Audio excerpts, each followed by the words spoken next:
امید لگائی، جب ان کو امید لگی تو اللہ رب العالمین سے انہوں نے ایک منت مانی کہ الہ العالمین تو نے مجھے جو بھی اولاد عطا فرمائی وہ میں تیرے راہ میں وقف کروں گی، تیرے دین کی خدمت کرے گی، تیرے دین کے لیے وقف ہوگی، میں اس سے اپنا کوئی کام نہیں لوں گی۔ اللہ رب العالمین نے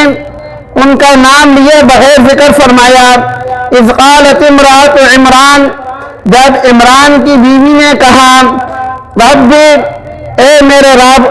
انی نذرت لک، میں تیری رضا کے لیے، میں تیرے لیے ایک نظر مانتی ہوں، ما فی بطنی، کہ جو کچھ میرے شکم میں ہے، جو کچھ میرے پیٹ میں ہے، محررن، تیرے دین کے لیے، تیرے دین کی سربلندی کے لیے، تیرے دین کی خدمت کے لیے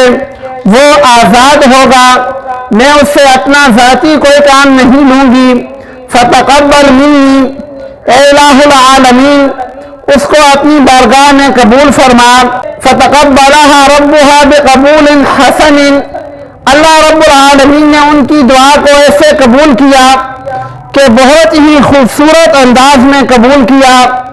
اور کیسا قبول کیا کہ آج سے ہزاروں سال پہلے یہ دعا مانگی گئی، اور آج بھی ایک مسلمان مسجد کے اندر بیٹھ کر اس دعا کی تلاوت کرتا ہے، اور ایک ایک حرف پر اللہ رب العالمین 10 نیکیاں عطا فرماتے ہیں۔ فتقبلها ربها بقبول، اللہ رب العالمین نے ان کی دعا کو قبول فرمایا۔ فلما وضعتها، جب انہوں نے بچے کو جنا تو وہ بچہ کون سا تھا؟ قالت رب انی وضعتها انثى، تو عمران کی بیوی کہنے لگی کہ الہ العالمین میں نے وعدہ کیا تھا،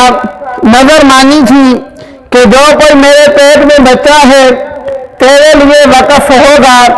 لیکن انی وضعتها انثى، میرے ہاں تو بچی پیدا ہوئی ہے، اور بچی تو اپنا خیال اس طرح نہیں رکھ سکتی جس طرح بچے رکھتے ہیں۔ بچے گلی میں کھیلتے رہیں، والدین پریشان نہیں ہوتے، بچے کہیں دور چلے جائیں، گھنٹہ دیر گھر میں نہ آئیں، والدین پریشان نہیں ہوتے، لیکن الہ العالمین نے بچی کی ذات ایسی پیدا فرمائی ہے کہ اگر 2 منٹ سے زیادہ آنکھوں سے اوجھل ہو جائیں تو ماں بھی کہتی ہے میری بیٹی کدھر ہے، باپ بھی کہتا ہے میری بیٹی کدھر ہے، میری بچی کہاں گئی، وہ تو اپنا دفاع نہیں کر سکتی، اپنے دفاع میں کمزور ہے، صنف نازک ہے۔ تو الہ العالمین میں نے تو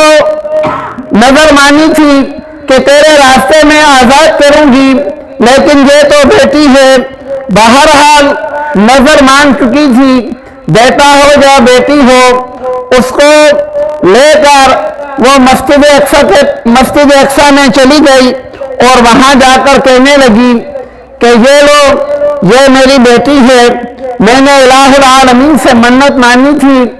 اور اس کو میں اللہ کی راہ میں آزاد کرتی ہوں، اس سے میں اپنا کوئی کام نہیں لوں گی۔ یہاں پر مفسرین نے لکھا ہے کہ جب مریم علیہ السلام پیدا ہوئی تو ان کے والد عمران فوت ہو چکے تھے۔ جب وہ فوت ہو چکے تھے تو اس وقت مسجد اقصی کی جو انتظامیہ تھی، جو مسجد اقصی کا انتظام سنبھالنے والے تھے، وہ